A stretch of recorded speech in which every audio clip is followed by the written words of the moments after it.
तो शाम 5 बजे का इंतजार आपको भी है और हमको भी है, लेकिन हम सबसे पहले आप तक बड़ी खबर पहुंचाएंगे, जो आज की सबसे बड़ी खबर है, जो देश की सबसे बड़ी खबर है कि आखिर लोकसभा चुनाव के लिए तारीखें कौन कौन सी तय होने वाली हैं। संभावना इस बात की है कि आज शाम को जब चुनाव आयोग की तरफ से प्रेस कॉन्फ्रेंस होगी तो उसमें चुनाव की तारीखें घोषित कर दी जाएंगी। सबसे पहले हम आपको बताएंगे अलग अलग राज्यों में कौन कौन सी तारीख पर चुनाव होंगे, वो इस तरीके से आप चुनाव की तारीखें देख पाएंगे। लेकिन हमारे साथ हमारे तमाम सहयोगी और खास मेहमान स्टूडियो में इस वक्त मौजूद हैं। एनके सिंह साहब, एक सवाल जो मैं पूछ रहा था ब्रेक से पहले कि अगर उत्तर प्रदेश जो देश का सबसे बड़ा सूबा है, वहां पर दो बड़ी पार्टियों ने कह दिया कि भाई हम कांग्रेस के साथ नहीं हैं, पश्चिम बंगाल जहां पर ममता बनर्जी हैं जो एक तरीके से अगुवाई कर रही हैं महागठबंधन की, उन्होंने कह दिया कि भाई कांग्रेस से हमसे अलग है, तो फिर क्या बिना कांग्रेस के ये महागठबंधन की बात और इस महागठबंधन को सोच रहे हैं? नहीं, देखिए बड़ी स्पष्ट बात है कि रीजनल पार्टीज एक ये हिमालयन ब्लंडर कर रही हैं अगर उन्होंने रैलिंग पॉइंट कांग्रेस को नहीं रखा। आपको ये बता दें, हम 11 करोड़ वोट, जब मोदी का बड़ा जलवा था, लहर थी और पता नहीं क्या क्या था 2014 में, तो भी कांग्रेस को 11 करोड़ वोट मिले हैं। अगर मोदी जी को 17.5 करोड़ मिले हैं तो कांग्रेस को भी 11 करोड़ मिले हैं। और हकीकत यह है कि कोई भी पार्टी सारा जोड़ लीजिए, ये जो क्षेत्रीय पार्टी है इनका सब मिला के भी इतना वोट नहीं होता। तो कांग्रेस के इग्नोर करके, वो भी लोकसभा चुनाव में जिसमें कि आपको प्रधानमंत्री चुनना है, भाई मायावती या मुलायम सिंह या ममता बनर्जी, सारे लोग रीजनल पार्टीज ठीक हैं। हाँ, यूपी का केस अलग है, क्योंकि यूपी में मायावती और अखिलेश का जो हुआ है समझौता, ये ट्रांसफरेबिलिटी ऑफ वोट्स, ये पूरी तरह से बैकवर्ड का दलित की तरफ जाएगा और दलित का बैकवर्ड की तरफ जाएगा। इसलिए ये तो फॉर्मिडेबल कॉम्बिनेशन है, इसमें कोई दो राय नहीं है।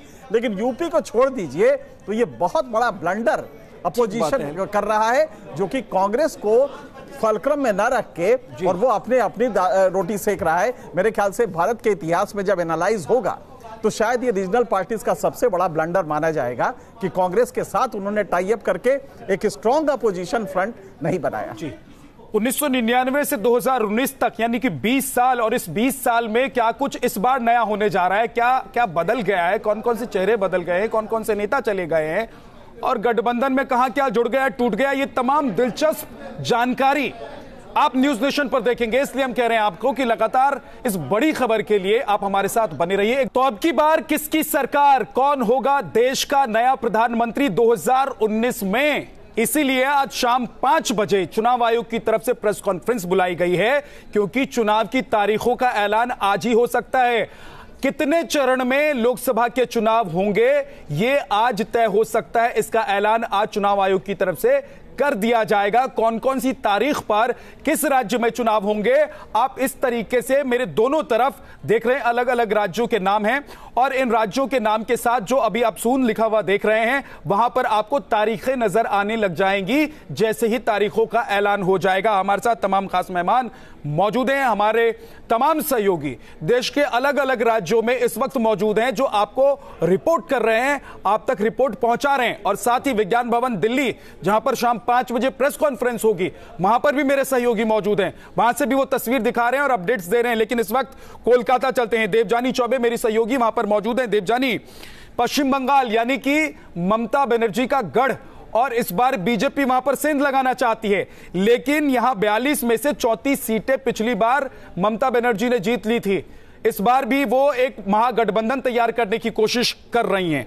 आज कितना यहां पर आपको ऐसा लग रहा है कि सरगर्मी तेज हो गई है, या फिर सब कुछ वैसा ही है जैसे आम दिनों में आप देखती आ रही थी? देखिए, पश्चिम बंगाल में लोकसभा चुनाव की अगर बात करें तो भारतीय जनता पार्टी ने इसकी तैयारी 3 साल पहले से ही कर दी थी, और ये वजह है कि एक के बाद एक दिग्गज नेता पश्चिम बंगाल का दौरा करते रहे। बात अगर तृणमूल कांग्रेस की हो तो आपने खुद ही कहा कि महागठबंधन की तैयारी ममता बनर्जी ने पश्चिम बंगाल में जनवरी के महीने में ही कर दी थी।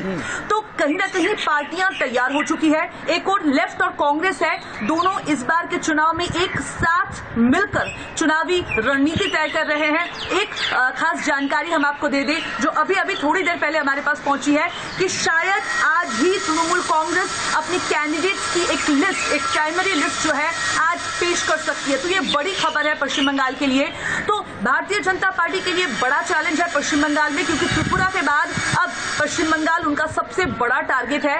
पूरी कोशिश कर रही है भारतीय जनता पार्टी की इस बार पश्चिम बंगाल से वो कुछ ज्यादा सीटें बटोर सके। इसके पहले कम सीटें थी, ज्यादा संख्या में भारतीय जनता पार्टी पहुंचना चाहती है। दूसरी ओर तृणमूल कांग्रेस है, जिन्होंने बार बार सीधा निशाना साधा है भारतीय जनता पार्टी के ऊपर। ममता बनर्जी बार बार केंद्र सरकार के खिलाफ बयान देती आई हैं और उन्होंने इसी बात को बार बार कहा है कि इस बार के चुनाव में तृणमूल कांग्रेस की सीट जो है वो बढ़ेंगे, बढ़ोतरी होगी सीटों में। और साथ ही तीसरी जगह अगर लेफ्ट और कांग्रेस है तो दोनों साथ मिलकर पश्चिम बंगाल की राजनीति में कुछ चमत्कार दिखाने की कोशिश कर रहे हैं। तो पूरा अगर कहानी बताएं हम आपको तो पश्चिम बंगाल का इस बार बेहद दिलचस्प चुनाव का नजारा एनके सिंह साहब, ममता बनर्जी बड़ा चैलेंज है बीजेपी के लिए, लेकिन बीजेपी ने इस बार पूरी ताकत उन राज्यों में झोंक दी है जहां पिछली बार उसे सीटें नहीं मिली थी, कम मिली थी। नहीं, देखिए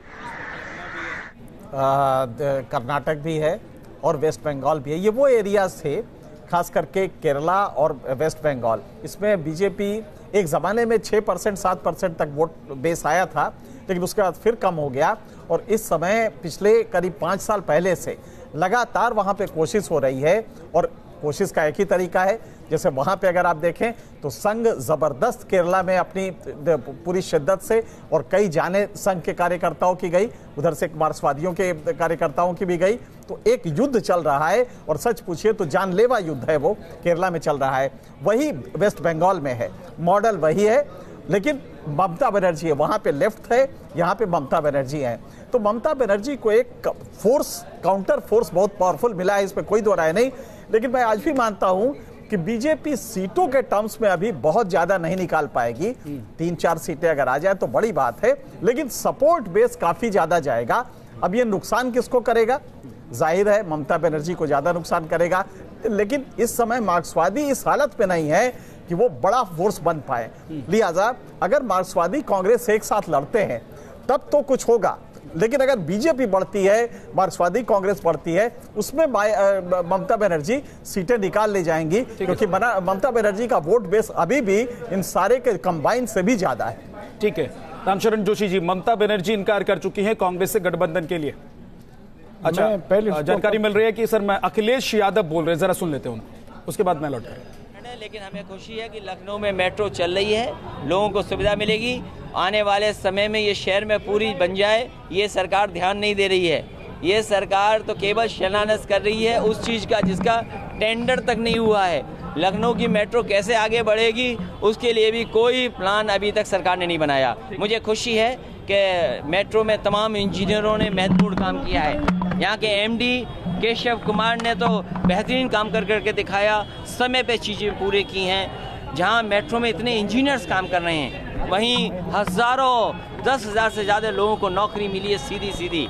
मैं समझता हूँ ये अगर और बढ़ेगी तो लोगों को नौकरी भी मिलेगी, सुविधा भी मिलेगी, एक सुरक्षित यातायात का सहारा भी मिलेगा। धन्यवाद। चलिए, अखिलेश यादव को आपने सुना। अखिलेश यादव ये आरोप लगा रहे हैं कि बीजेपी जहां जहां पहुंचकर जिन जिन ठिकानों का या फिर योजनाओं का उद्घाटन कर रही है, सच्चाई तो यह है कि कई जगह टेंडर भी नहीं निकले हैं, लेकिन बीजेपी लगातार अपने काम गिनवा रही है। विपक्षी लगातार आरोप लगा रहे हैं, हमलावर हो रहे हैं। लेकिन रामचरण जोशी जी, एक बात जो इस बार उम्मीद की जा रही थी कि महागठबंधन जो बीजेपी के खिलाफ बहुत जोरदार तरीके से लड़ सकता है, और उस महागठबंधन की अगर बात करें तो ममता बनर्जी सबसे आगे दिखाई दे रही हैं, उसमें कांग्रेस को वो अलग कर दे रही हैं। अगर उत्तर प्रदेश की बात करें तो समाजवादी पार्टी और बीएसपी ने मिलकर कांग्रेस को अलग कर दिया। तो कांग्रेस से अलग क्या गठबंधन और इतने बड़े गठबंधन की बात संभव है? उस पर आने से पहले 1 मिनट अपनी बात, वो लहर और लोकप्रियता की बात कहूंगा कि लोकप्रियता और लहर दोनों में बहुत बड़ा अंतर है। देखिए, 1971 से और 2014 के बीच में देखें तो 3-4 ऐसे लैंडमार्क लोग ये आपकी लहर, जैसे 1971 में गरीबी हटाओ के नाम पर इंदिरा गांधी की लहर थी। इसी तरह से हम लोग 1980 में आते हैं, उस समय भी इंदिरा गांधी की लहर थी, लेकिन आगे जाकर के 1984 में सहानुभूति की लहर हुई। लेकिन इसके बाद लोकप्रियता, देखिए अटल जी हमेशा लोकप्रिय रहे, लेकिन 1996 में लोकप्रिय थे, लेकिन लहर उनकी नहीं थी। 1998 में उनकी लहर नहीं थी, 1999 में उनकी लहर नहीं थी, लोकप्रिय थे इसी तरह से। लेकिन 2014 में मोदी जी की जो प्रचंड लहर थी और 1971 में जो इंदिरा गांधी की प्रचंड लहर थी, इसे बोलते हैं असली लहर, जो लैंडमार्क जिन्होंने बड़ी महत्वपूर्ण भूमिका निभाई चुनाव के अंदर। आज मोदी जी लोकप्रिय हैं, इसमें कोई शक नहीं है, बड़े आक्रामक ढंग से हैं और इस पिछले 15 दिनों में जितने उद्घाटन और फाउंडेशन उन्होंने किए हैं, उससे पहले अगर आप रिकॉर्ड देखें तो कभी ऐसा नहीं हुआ जो एक साथ जो किया। इससे ये कहा जाए कि उद्घाटनों का एक हवाई हमला। अब हम लोग ये तो शेड्यूल जो है वो सर 15 तारीख तक है, लेकिन अगर आज चुनाव की तारीखों का ऐलान हो जाता है तो वो सब रद्द हो जाएंगे। नहीं, रद्द हो जाएंगे, लेकिन मैं बता रहा हूं उससे पहले नहीं हुआ। तो ये एक लोकप्रियता में एक क्वालिटेटिव चेंज लाएगा। रद्द नहीं, आज से अब नहीं, 5 बजे की बात, 5 बजे के बाद, 5 बजे से पहले जितनी बिल्कुल अगर तारीखों का ऐलान आज हो जाता है 5 बजे की बात, आचार संहिता लागू होने के बाद। देखिए अब हम लोग बंगाल पे आते हैं। देखिए इसमें कोई शक नहीं, जैसा कि अभी सिंह साहब ने कहा कि ममता बनर्जी का बड़ा स्ट्रॉन्ग सोशल, कल्चरल और इकोनॉमिक और पॉलिटिकल बेस है। और बीजेपी के बारे में सही कहा कि उनके अधिक से अधिक 2-3 सीटें बन सकती हैं, लेकिन कांग्रेस और सीपीएम जैसा कि अभी समझौता हुआ है, 2 सीटें अभी सीपीएम लड़ेंगी और 4 सीटें अभी कांग्रेस लड़ेंगी। अगर निश्चित ही अगर सीपीएम और कांग्रेस दोनों मिलकर के लड़ती हैं तो निश्चित रूप से कुछ सीटों में इजाफा होगा, लेकिन ममता बनर्जी को अभी कोई चुनौती नहीं है, इतना जरूर आप मान करके चलिए। ठीक है। अब ये पश्चिम बंगाल का जो महागठबंधन है, वो महागठबंधन मैं सीपीएम और कांग्रेस का इतना बड़ा नहीं मानता जो कि ममता बनर्जी के अस्तित्व को बिल्कुल समाप्त कर दें। निश्चित रूप से उनको सीटें ज्यादा मिलेंगी, ठीक है, इसमें दो आए नहीं। ठीक है, लेकिन यूपी की बात है, यहाँ बीएसपी एसपी का महागठबंधन जैसा है वो बिल्कुल अकाट्य है, अभेद्य है, लेकिन कांग्रेस इसमें अभी तक शामिल नहीं हुई। ऐसा आपने 3 दिन पहले सुना होगा जब अखिलेश ने कहा कि कांग्रेस हमारे महागठबंधन में है, जबकि कांग्रेस ने अभी तक नहीं कहा कि हम उनके साथ हैं, क्योंकि वो इंडिपेंडेंट चुनाव लड़ना चाहती है।